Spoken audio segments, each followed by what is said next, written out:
you go to Cambodia to Angkor Wat. The main structures there are also aligned with Orion's belt. So we're seeing a pattern around the world pointing to Orion.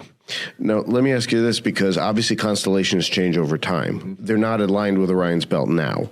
They're off a little bit. They're off, right? Because everything changes. Right. But at least as far as the ones in the Giza Plateau, they were aligned with Orion's belt right around the time of the Younger Dryas period. Yeah, correct. Right. Yeah. They were aligned perfectly. And in fact, the only times we find that is, so that was during the age of Leo. And, each zodiacal age is a little over 2,000 years.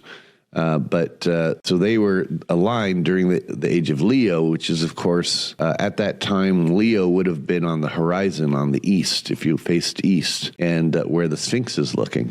Of course, the Sphinx is a lion, but it would have also been aligned 12,000 years before that, during the last age of Leo prior to that. And there's some indications, actually, that the Giza Plateau, if you factor in all of the major temples and everything else, the only time it would have been perfectly aligned was 36,000 years ago. So you have to go back 3 cycles of Leo to when it would have been perfectly aligned. And, that's pretty far out.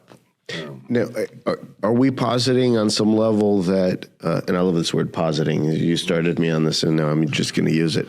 Let's just roll with it. You just roll with it. Are we positing that all of these pyramids were created around the same time in that 36,000 year period, or were they set up? I mean, if they're all, they could have been set up during that time and then built gradually, over time. Mm-hmm. I'm under the opinion, and this is just my personal opinion, that they were all harkening back to this period just before the Younger Dryas. And that's when they were in function. That's when they were working prior to this cataclysm that took place. The Egyptians, if you go around Egypt, you'll find the Egyptians were very good timekeepers.